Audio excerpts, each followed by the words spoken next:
Not every great war film made headlines.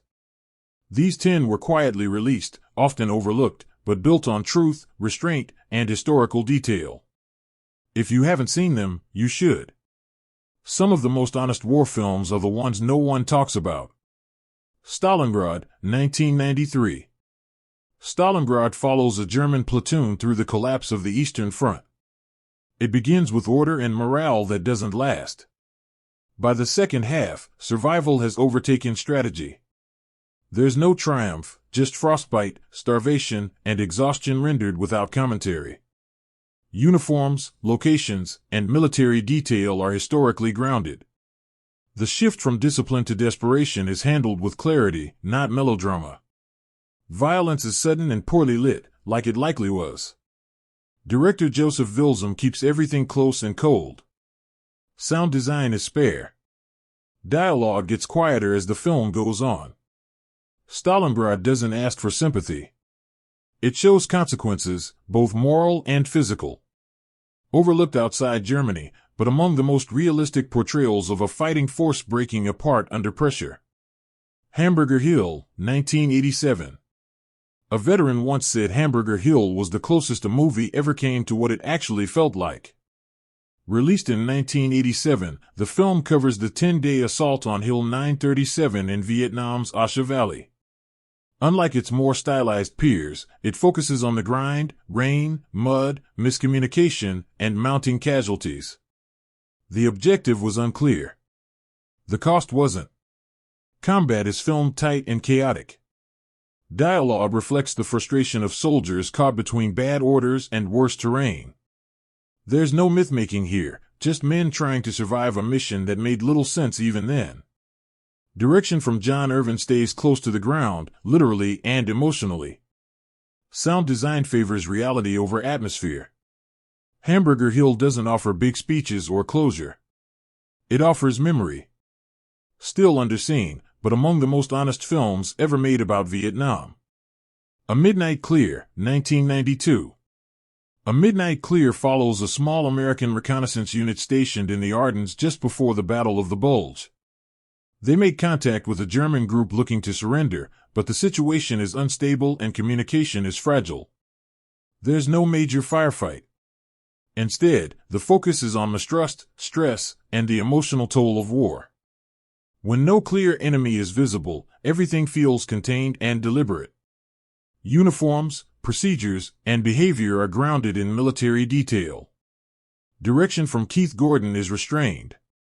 The cast, especially Ethan Hawke and Gary Sinise, keep things internal, not theatrical. This one slipped past most audiences. But few films capture the psychological weight of war this quietly or this well. To End All Wars, 2001.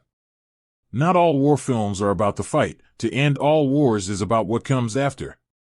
Set in a Japanese pea camp during World War II, the film is based on the memoirs of Scottish soldier Ernest Gordon. It follows a group of Allied prisoners forced to build the Burma Railway under brutal conditions. The story isn't framed around escape or victory. It's about survival, dignity, and the moral weight of captivity. Kiefer Sutherland and Robert Carlyle lead a cast that stays grounded. The direction is restrained. No over-stylized moments. Details like uniforms, language barriers, and camp routines align closely with historical records. To End All Wars didn't get a wide release, but it's a strong example of character-first war storytelling. It earns its place by showing the human cost quietly and without dramatics. When Trumpets Fade, 1998. When Trumpets Fade premiered in 1998 as an HBO original, quietly without fanfare, it covers the Battle of Herkin Forest, a brutal, largely forgotten campaign on the Western Front. Fought just before the Bulge, it was marked by high casualties, poor objectives, and nearly impassable terrain. The film sticks close to veteran accounts. It doesn't glorify combat. It shows the breakdown of command, morale, and purpose. Muddied uniforms, erratic pacing, and a soaked forested maze define its realism. Director John Irvin keeps it grounded. Ron Eldard plays it worn, not heroic. The cinematography stays cold.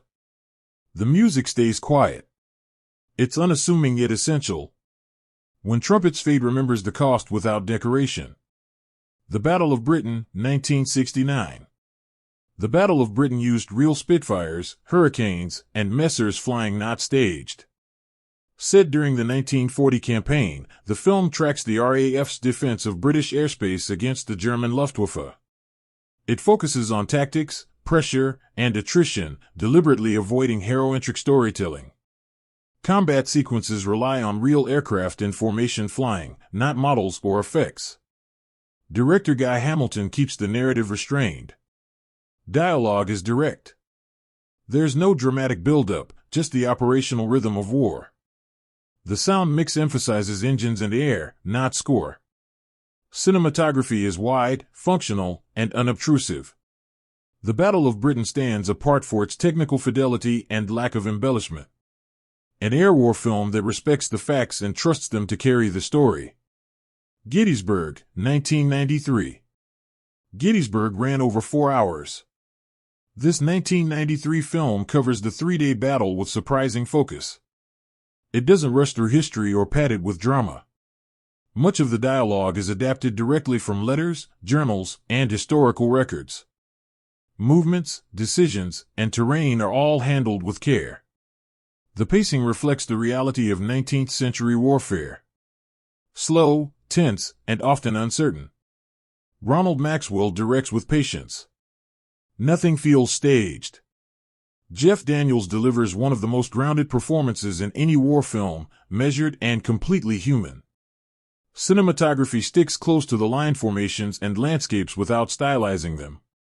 Gettysburg isn't flashy, but for those interested in historical accuracy and honest portrayals of command under pressure, it earns its place. It deserves more attention than it gets.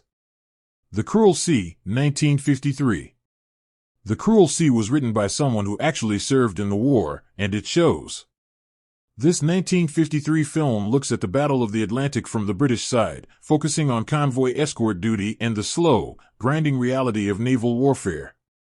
There's no romanticism here. The story follows officers and crew as they deal with long stretches of silence, unpredictable attacks, and impossible decisions. Much of the dialogue feels lived in. The procedures, ship routines, and moral tension reflect first-hand knowledge. Jack Hawkins leads with a quiet, believable presence, never pushing for drama. Charles Friend directs with discipline, keeping scenes focused and stripped down. Sound design leans into environment over score. It's one of the most honest naval war films ever made, and it deserves to be remembered. 12 O'Clock High, 1949. 12 O'Clock High isn't about missions, it's about what those missions do to people. Released in 1949, this film focuses on the early days of the U.S. 8th Air Force in England during World War II. It looks closely at daylight bombing runs over Europe and the psychological toll they took on the crews ordered to carry them out. The flight footage is minimal. What matters here is command pressure, fatigue, and the line between discipline and collapse. The film doesn't overplay anything. It treats leadership as a burden, not a spotlight. Gregory Peak plays it stern and tight, never slipping into theatrics. Direction from Henry King keeps everything clean and deliberate.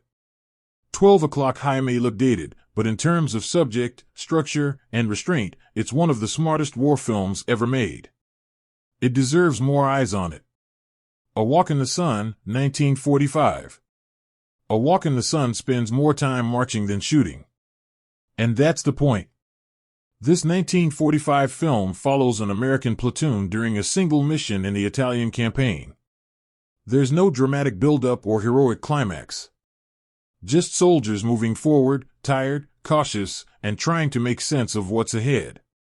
The script leans heavily into conversation.